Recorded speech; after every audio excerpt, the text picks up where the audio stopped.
Les 16 et 17 septembre, le Circus Tattoo Show revient au casino Joa du Lac du Der. 20 artistes tatoueurs internationaux se côtoient au sein d'un grand chapiteau de cirque. Des guests d'exception seront présents.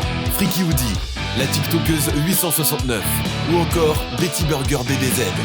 Benny B et Yans se produiront également en concert. Réservation possible via Billet Web.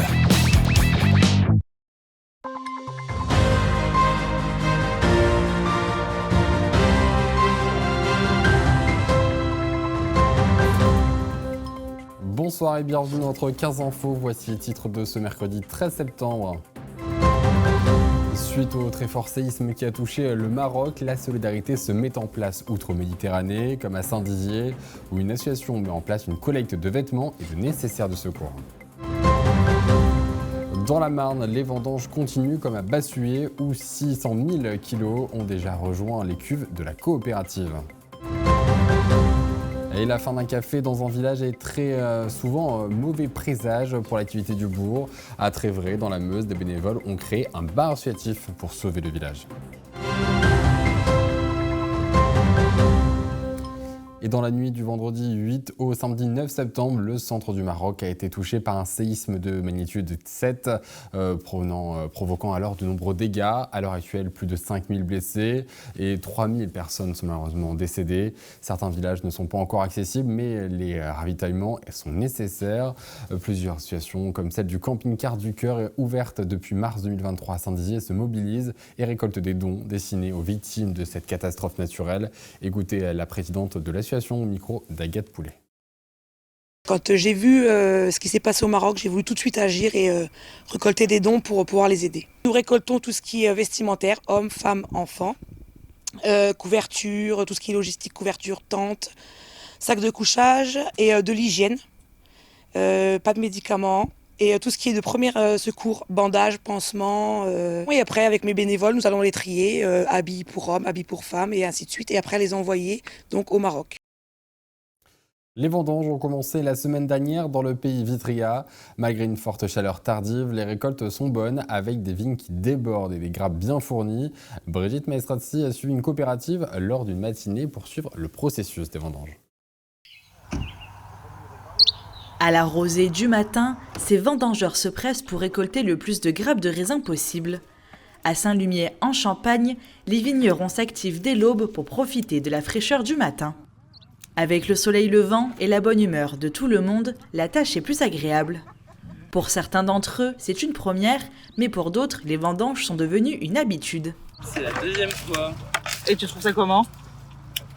Dur, mais bien payé. Moi déjà, j'adore travailler dehors.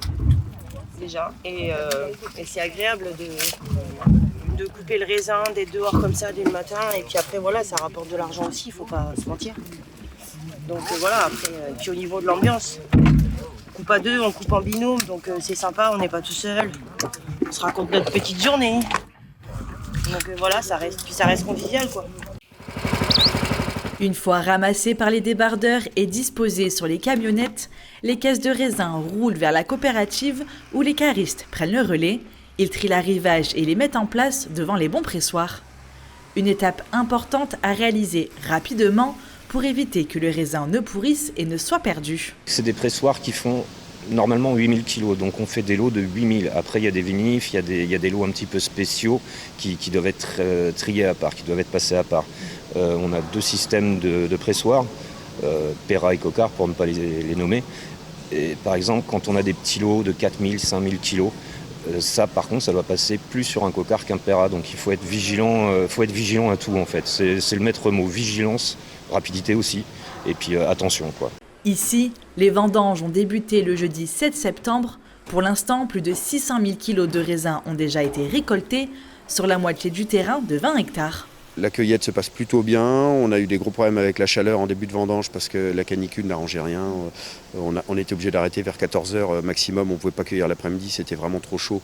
Et pour les cueilleurs et pour le raisin. Parce que forcément, du raisin qui rentre à 30 degrés ou 32 degrés, c'est un peu compliqué. Déjà pour le raisin, pour sa conservation, et après pour les mous, parce qu'il peut y arriver qu'il y ait des départs en fermentation un peu rapides. Dès qu'on travaille le vin, il vaut mieux que ça soit frais.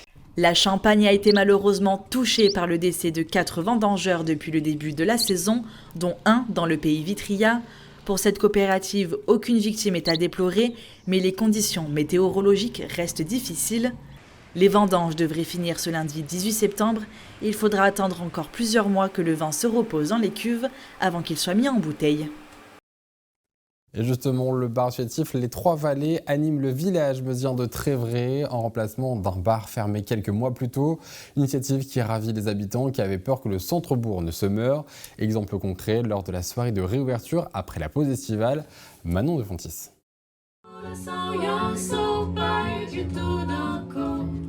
C'est le grand soir au café-bar associatif Les Trois Vallées. Plus d'une vingtaine de personnes se sont retrouvées dans ce lieu pour fêter comme il se doit sa réouverture après une petite pause estivale. Je trouve que c'est pas mal parce qu'il faut faire vivre les petites communes. Il se passe beaucoup de choses dans le sud meusien et voilà, ça crée du lien entre les gens. Depuis avril dernier, l'association Les Trois Vallées a ouvert ce bar du même nom en plein cœur du village de Trévray. Une commune de presque 600 âmes qui a vu à l'automne 2022 son café emblématique, le 3436, mettre la clé sous la porte.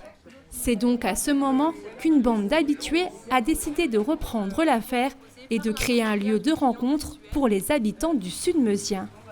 On a trop besoin aujourd'hui dans nos villages où en fait il y a peu de choses, il y a peu de commerce, il y a très peu de lieux de rencontre. Et en fait pour moi on a vraiment trop besoin de ces lieux de rencontre-là. Enfin, c'est pour ça qu'on a repris ce café.